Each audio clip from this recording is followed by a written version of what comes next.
Okay, last but not least, we have the second exercise for today. And the second exercise for today is not so bad.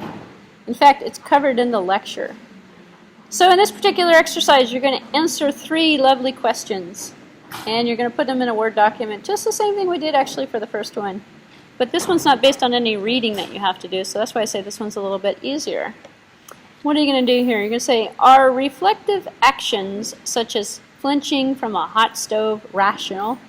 So remember the hot, cold example I was giving you. Is that really rational in terms of the behavior? Are they also intelligent? So what you want to do is think about, well, what is it? And I kind of gave you the scenario already, actually. It's not rational, in my opinion. Okay, so let me give you an example of what I said earlier for those of you who missed it and weren't paying attention, were sleeping.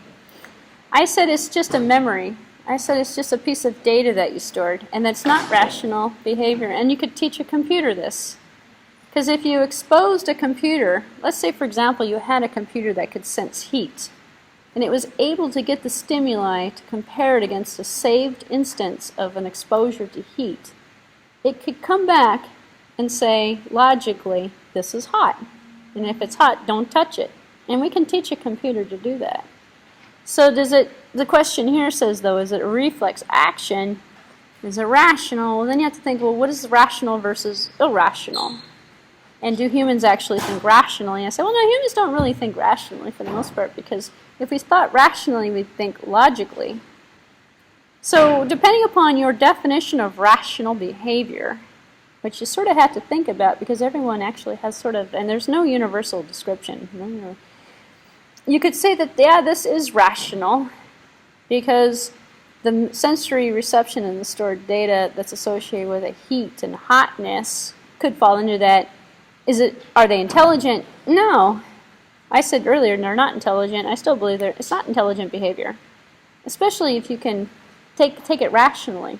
So then you have to think, well, then why do humans, you see this at birthday parties all the time with kids. They know it's hot. You have to lift their finger and they'll put it over the candles until they get burned because they think they can defy, and it's irrational behavior. Why do people like to light matches or, stand close to a cliff? Or because they think they're defying gravity, or they think they're defying and they're not being rational. So if you use that sort of as the stimuli in terms of, is this rational behavior, then think about reflexes.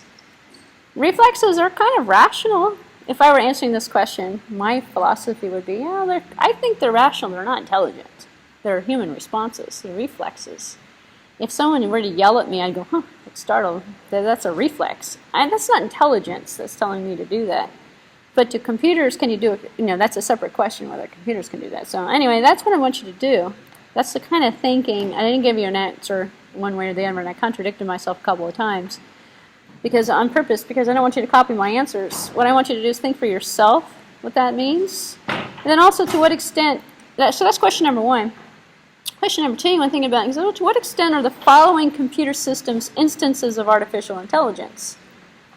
A supermarket barcode scanner. Is that really intelligent? I don't know. What about a web search engine? Yeah, I think it is. It's an information agent. You can call it an information agent. Don't worry about putting labels on stuff, however. Because probably by the end of the weekend you're going to start putting labels on stuff. Because then you can know, well, that's this kind of agent. Well, that's that kind of agent. That's rational. That's irrational. That's logical. That's not logical. Then you can start defining your own world.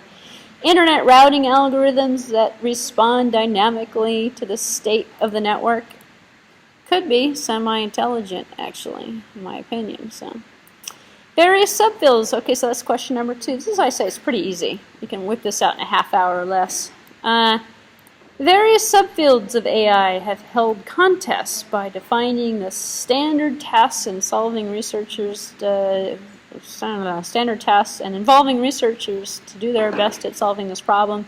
Examples include the DARPA, the Grand Challenge, the DARPA project by the government to create those little robot things. International planning competition, the Robot Cup, the Robot Soccer League, all this other stuff here. Investigate 5 of these contests. How are you going to find that? Well, you're going to use your artificially intelligent search engine to do an information, you're going to send your information agent out on the internet to do some surfing. And you're going to come back with 5 contests and describe the process made over the years. Most of these contests are still in existence, by the way. They've been around for centuries. To what degree have the contests advanced the state of the art of AI? So if you want, actually just put in the word robot.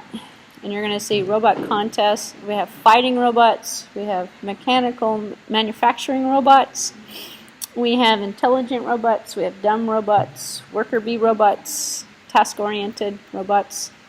You can probably find 5 of them. I don't want to diatribe on each one of them. Just give me a couple sentences and say, hey, this is what I found. It's been going on for 5 years, and now they have them that now this robot makes pizza, or something. Now this robot does this or that. And what degree do they hurt the field of drawing energy away from new ideas?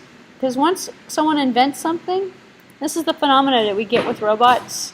Once a product comes out, people go, oh, we don't need it anymore. It's kind of like what's happening with smartphones right now, actually. Who's going to compete with Apple? Who's going to compete with Google? Well, Windows is still trying.